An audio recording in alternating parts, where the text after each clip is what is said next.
No todos los pecados se esconden. Algunos se celebran, se aplauden, se defienden con argumentos sofisticados y palabras correctas. El pecado que más se justifica hoy no necesita ocultarse porque aprendió a disfrazarse de virtud.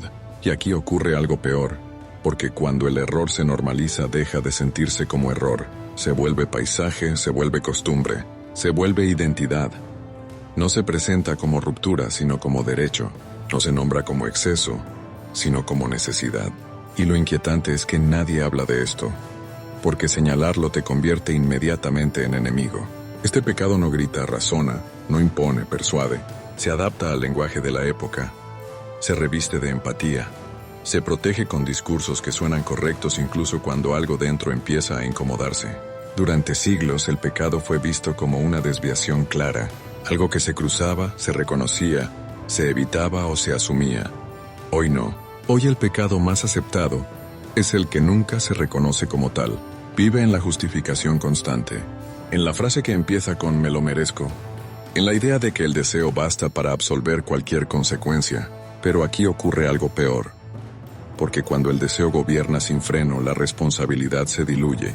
Este pecado no busca destruirte de inmediato, busca convencerte, te habla con calma, te dice que no exageres, que todos lo hacen, que el problema no es tan grave, y aquí comienza la verdadera caída, porque el mal más eficaz no es el que golpea, sino el que se explica, el que se defiende solo, el que te hace sentir inteligente por elegirlo.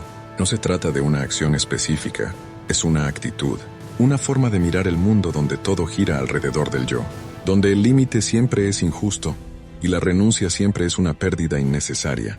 Lo inquietante es que nadie habla de cómo este pecado se alimenta del cansancio, del hartazgo, de la idea de que pensar en otros es una carga demasiado pesada, y así, sin ruido, sin escándalo, sin culpa visible, el pecado más justificado hoy se instala como norma, esperando que nadie tenga el valor de llamarlo por su nombre.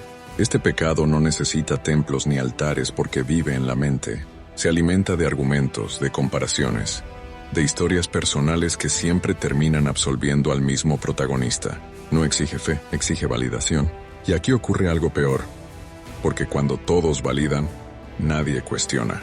La culpa se diluye en el grupo y el individuo se siente libre incluso cuando algo interno comienza a vaciarse. Lo inquietante es que nadie habla de cómo este pecado se presenta como equilibrio. Te dice que no es egoísmo, que es amor propio, que no es indiferencia, que es autocuidado, que no es huida, que es supervivencia. Y así cada límite desaparece sin resistencia, porque oponerte sería admitir que algo duele, y admitir dolor hoy se considera debilidad. Y aquí comienza la verdadera caída. Cuando el mal ya no se enfrenta, se racionaliza. Este pecado prospera en una época cansada. Personas agotadas de cargar con todo, dispuestas a soltar cualquier peso que se parezca a responsabilidad. No quiere destruir vínculos de golpe, los desgasta. No rompe promesas, las redefine. No niega valores, los flexibiliza hasta que dejan de significar algo. Pero aquí ocurre algo peor, porque cuando todo es flexible, nada sostiene.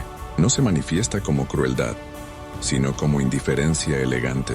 No como violencia, sino como silencio oportuno. Es el pecado de mirar hacia otro lado y convencerse de que no era tu problema, de elegirte siempre, incluso cuando sabes que alguien más cae en el proceso. Y lo inquietante es que nadie habla de cómo este pecado se disfraza de madurez, de cómo se presenta como crecimiento, cuando en realidad es desconexión. Con el tiempo, este pecado deja una sensación extraña. No hay culpa intensa, solo vacío. No hay castigo visible, solo distancia. Las relaciones se vuelven superficiales, las decisiones más frías, la empatía un concepto abstracto. Pero aquí ocurre algo peor, porque cuando ya no sientes nada, tampoco sientes alarma. El pecado más justificado hoy no grita victoria, simplemente espera a que un día mires alrededor y no reconozcas en quién te convertiste.